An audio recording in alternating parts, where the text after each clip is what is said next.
to our second week sa lock and shoot ng MVP-produced Hollywood film na The Last Resort. Napaflex ang lead star na si Daisy Ridley sa ganda ng Palawan.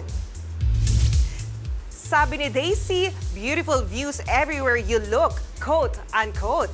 Ilan pa sa mga ibinahagi ni Daisy ay ang kanyang boat-to ride to work. Isinare din ng Hollywood actress ang ilan pang random photos na nagpapakita kung gaano niya nagustuhan ang Pilipinas na tinawag niyang isang paraiso. Kasalukuyang nagsushoot si na Daisy sa bansa para sa rom-com film na The Last Resort.